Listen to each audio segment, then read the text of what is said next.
저는 올해 72입니다. 그리고 오늘 아침 아무 말도 하지 않은 채 짐을 싸서 집을 나가려고 했습니다. 아들은 모릅니다.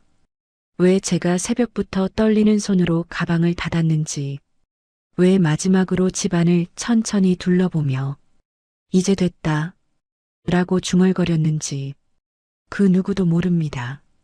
단 하루 전 제 마음을 완전히 무너뜨린 그 한마디를, 그 말을 듣기 전까지 제 일상은 조용했습니다. 손녀가 아침마다 뛰어다니며 할머니 일어나요 하고 외치는 평범한 날들이었고, 저는 부엌에서 국을 데우며 그래, 우리 손녀 일어났네 하고 미소를 짓는 삶이었습니다. 그런데 전날 아침이었습니다. 손녀가 어질러 놓은 장난감과 젤리 껍질을 주우려고 허리를 굽혔습니다. 그때 부엌에서 들려오는 며느리 목소리가 이상하게 귀에 또렷하게 꽂혔습니다. 여보, 이번 여행엔 어머니 안 데려가면 안 돼? 저는 장난감을 짚던 손을 멈췄습니다. 아들이 말했습니다. 왜? 엄마도 가고 싶어 하시는데. 그러자 며느리는 한숨 섞인 목소리로 말했습니다. 당신은 좋겠지. 근데 난 솔직히 불편해. 그리고 어머니는 우리 가족이라고 하기엔 좀. 말을 다 하지도 않았는데 그 뉘앙스만으로도 충분했습니다. 아들이 조금 언성을 높였습니다. 뭐, 우리 가족이 아니라고? 그 순간 젤리 껍질을 짚고 있던 제 손에서 힘이 빠졌습니다. 껍질이 바닥에 떨어지며 내는 작은 소리가 유난히 크게 그리고 차갑게 울렸습니다. 저는 천천히 허리를 펴고 방으로 돌아왔습니다. 문틈에 비친 제 모습이 갑자기 낯설게 느껴졌습니다. 어깨는 더 내려가 있고 등은 더 굽어 있었고 내가 생각하는 나보다 훨씬 작은 사람처럼 보였습니다. 방 안은 조용했지만 내 머릿속은 소란스러웠습니다. 내가 정말 가족이 아닌가? 내가 여기 있는 게 불편한 걸까? 아무도 대답해주지 않는 질문들이 머릿속에서 천천히 울렸습니다. 저녁이 되자 아들이 문을 두드렸습니다. 엄마 그 말 들었어? 응. 민지가 그런 뜻으로 말한 거 아니야. 알아.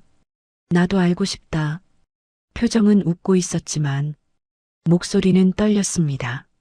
아들이 돌아간 뒤 저는 서랍을 열었습니다. 가장 깊은 곳에서 오래된 가방 하나를 꺼냈습니다. 남편이 살아 있었을 때 저보고 여행 가자고 사주었던 작은 가방이었습니다. 그 가방을 꺼내는 순간 스스로도 놀랄 만큼 가슴이 툭 하고 내려앉았습니다.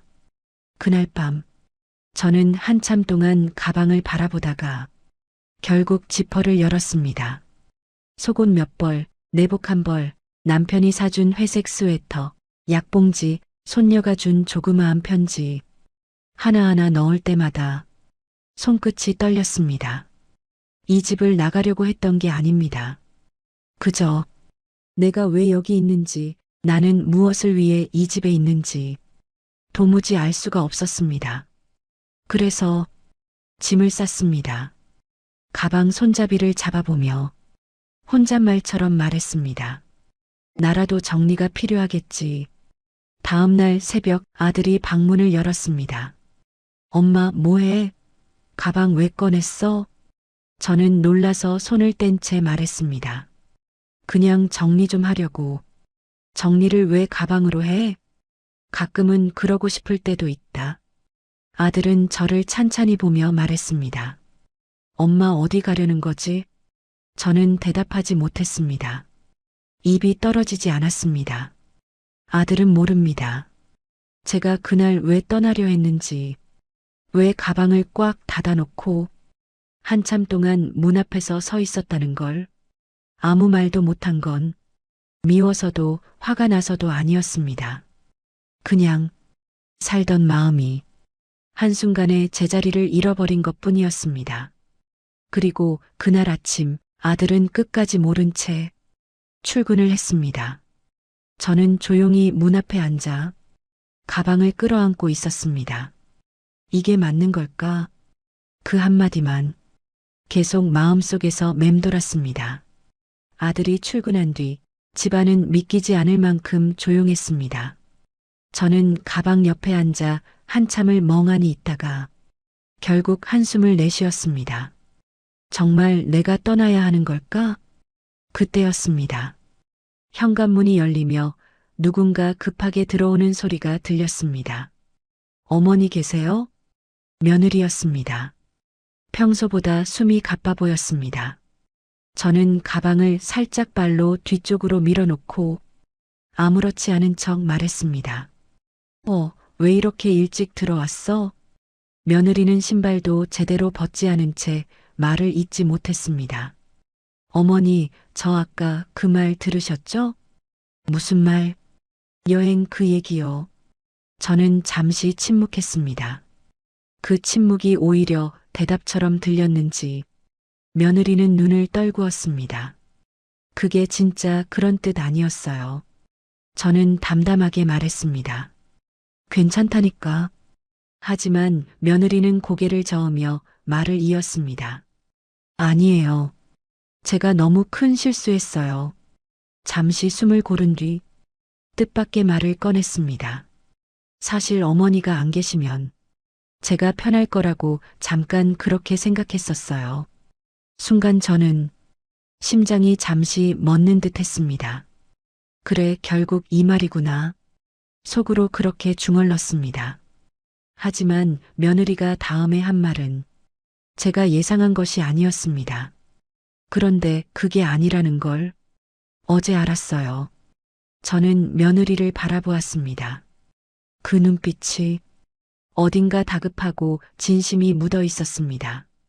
어제 애가 유치원에서 그림 그렸어요. 저는 며느리의 떨리는 손에서 그림을 받아들었습니다. 그림에는 우리 셋이 손을 잡고 서 있었습니다. 손녀는 나를 할머니라고 쓰며 세 사람을 가족이라고 적어두었습니다. 그런데 그림 한쪽에 아주 작은 글씨가 있었어요. 할머니가 없으면 엄마는 자주 운다. 저는 그 글씨를 읽고 몸이 굳었습니다. 며느리는 떨리는 목소리로 말했습니다. 어머니, 저는 항상 강한 척하고 싶었어요. 제가 시어머니 때문에 힘들다고 느끼게 될까봐. 그게 죄송해서 오히려 말을 세게 했던 거예요. 저는 아무 말도 하지 못했습니다. 며느리는 계속 말했습니다. 근데 애가 그 말을 쓰는 걸 보고 제가 얼마나 어리석었는지 알았어요. 그녀는 눈물을 꾹 참고 있었습니다. 어머니, 솔직히 말씀드리면 저 어머니 없으면 더 외로워요.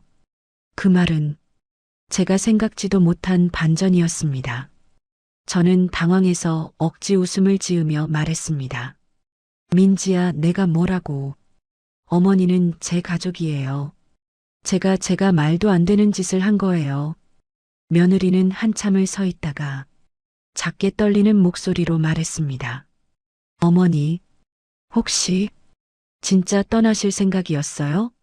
순간 제 시선이 무의식적으로 가방 쪽으로 향했습니다. 그리고 며느리는 그걸 보았습니다. 그녀의 눈이 크게 흔들렸습니다. 어머니, 진짜로 짐 싸셨어요? 저는 대답하지 못했습니다. 그저 가방 옆에 조용히 놓인 손잡이만 바라보고 있었습니다. 그때 며느리가 갑자기 무너진 목소리로 말했습니다. 어머니, 제발 떠나지 마세요. 아들은 몰라도 저는 알아요.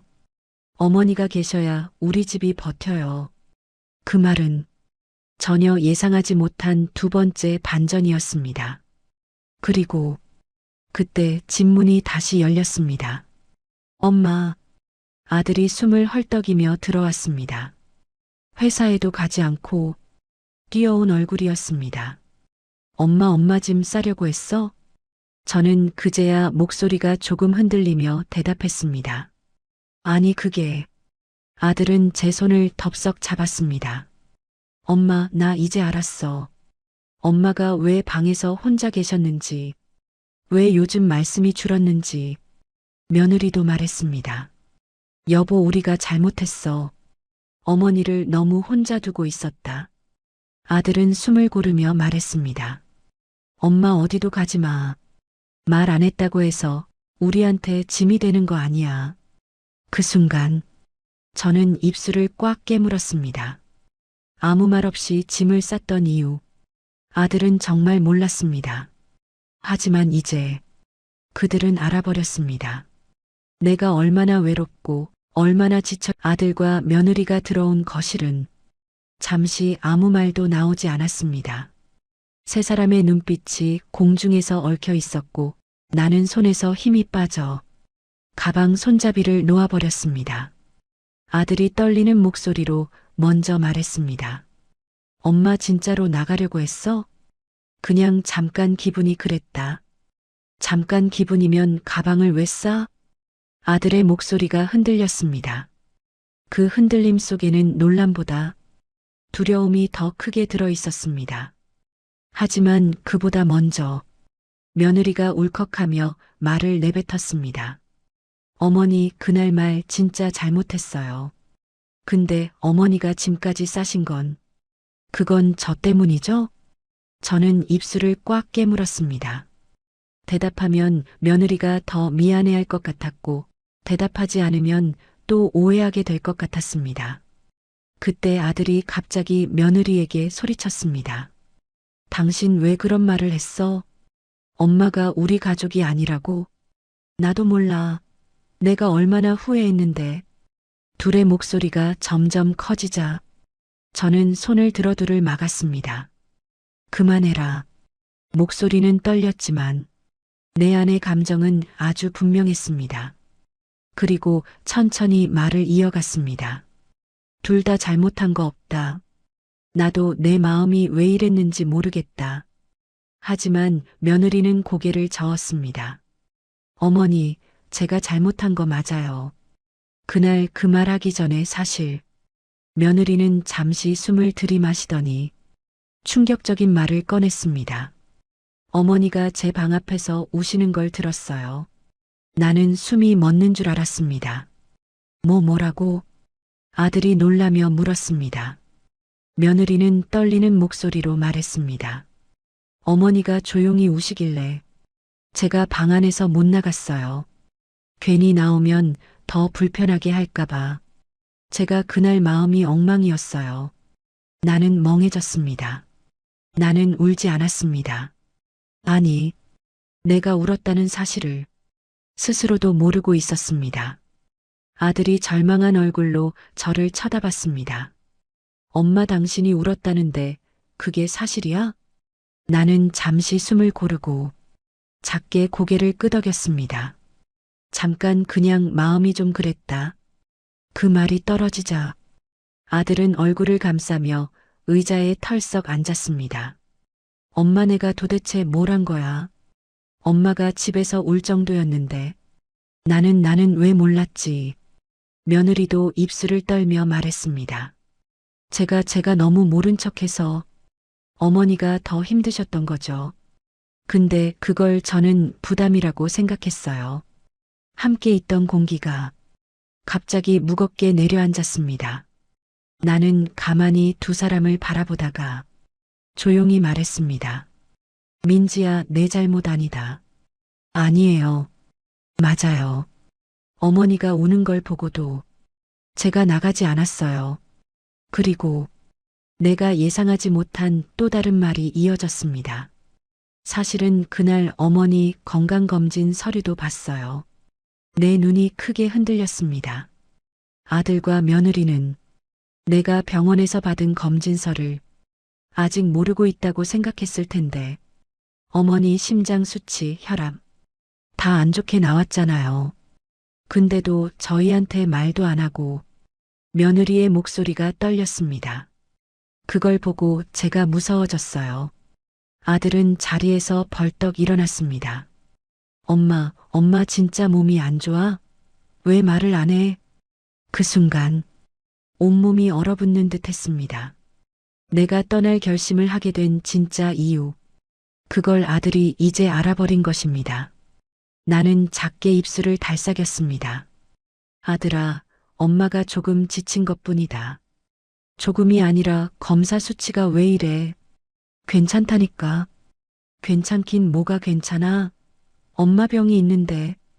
아들의 절규 같은 목소리에 나는 말문이 막혔습니다. 며느리가 눈물을 닦으며 말했습니다. 어머니가 저희한테 힘든 모습 보이기 싫어하시는 거 알아요. 근데 그래서 더 무서웠어요. 아들은 며느리를 향해 소리쳤습니다.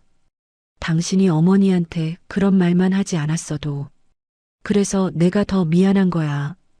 두 사람의 목소리가 흔들리고 집안 전체가 무너질 듯한 긴장감이 감돌았습니다. 그 순간 나는 조용히 한마디를 꺼냈습니다. 그래서 내가 떠나려고 한 거다.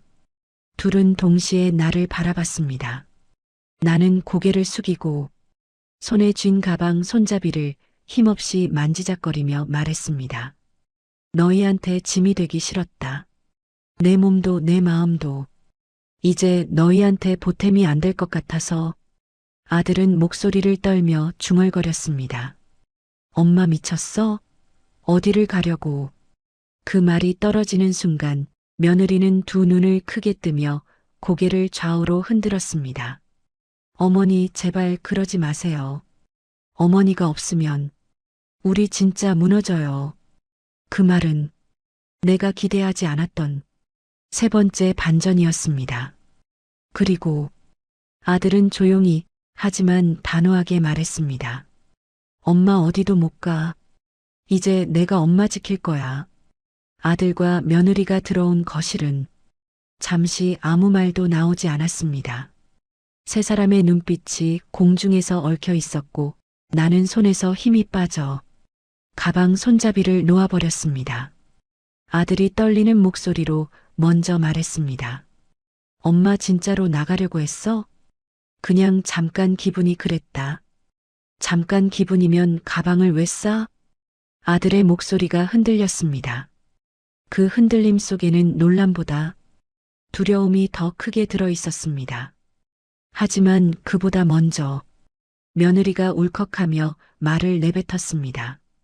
어머니 그날 말 진짜 잘못했어요. 근데 어머니가 짐까지 싸신 건 그건 저 때문이죠? 저는 입술을 꽉 깨물었습니다. 대답하면 며느리가 더 미안해할 것 같았고 대답하지 않으면 또 오해하게 될 것 같았습니다. 그때 아들이 갑자기 며느리에게 소리쳤습니다. 당신 왜 그런 말을 했어? 엄마가 우리 가족이 아니라고? 나도 몰라. 내가 얼마나 후회했는데. 둘의 목소리가 점점 커지자 저는 손을 들어 둘을 막았습니다. 그만해라. 목소리는 떨렸지만 내 안의 감정은 아주 분명했습니다. 그리고 천천히 말을 이어갔습니다. 둘 다 잘못한 거 없다. 나도 내 마음이 왜 이랬는지 모르겠다. 하지만 며느리는 고개를 저었습니다. 어머니, 제가 잘못한 거 맞아요. 그날 그 말하기 전에 사실 며느리는 잠시 숨을 들이마시더니 충격적인 말을 꺼냈습니다. 어머니가 제 방 앞에서 우시는 걸 들었어요. 나는 숨이 멎는 줄 알았습니다. 뭐라고? 아들이 놀라며 물었습니다. 며느리는 떨리는 목소리로 말했습니다. 어머니가 조용히 우시길래 제가 방 안에서 못 나갔어요. 괜히 나오면 더 불편하게 할까봐. 제가 그날 마음이 엉망이었어요. 나는 멍해졌습니다. 나는 울지 않았습니다. 아니, 내가 울었다는 사실을 스스로도 모르고 있었습니다. 아들이 절망한 얼굴로 저를 쳐다봤습니다. 엄마 당신이 울었다는데 그게 사실이야? 나는 잠시 숨을 고르고 작게 고개를 끄덕였습니다. 잠깐 그냥 마음이 좀 그랬다. 그 말이 떨어지자 아들은 얼굴을 감싸며 의자에 털썩 앉았습니다. 엄마 내가 도대체 뭘 한 거야? 엄마가 집에서 울 정도였는데 나는 왜 몰랐지? 며느리도 입술을 떨며 말했습니다. 제가 너무 모른 척해서 어머니가 더 힘드셨던 거죠. 근데 그걸 저는 부담이라고 생각했어요. 함께 있던 공기가 갑자기 무겁게 내려앉았습니다. 나는 가만히 두 사람을 바라보다가 조용히 말했습니다. 민지야, 내 잘못 아니다. 아니에요. 맞아요. 어머니가 우는 걸 보고도 제가 나가지 않았어요. 그리고 내가 예상하지 못한 또 다른 말이 이어졌습니다. 사실은 그날 어머니 건강검진 서류도 봤어요. 내 눈이 크게 흔들렸습니다. 아들과 며느리는 내가 병원에서 받은 검진서를 아직 모르고 있다고 생각했을 텐데 어머니 심장 수치, 혈압 다 안 좋게 나왔잖아요. 근데도 저희한테 말도 안 하고 며느리의 목소리가 떨렸습니다. 그걸 보고 제가 무서워졌어요. 아들은 자리에서 벌떡 일어났습니다. 엄마 진짜 몸이 안 좋아? 왜 말을 안 해?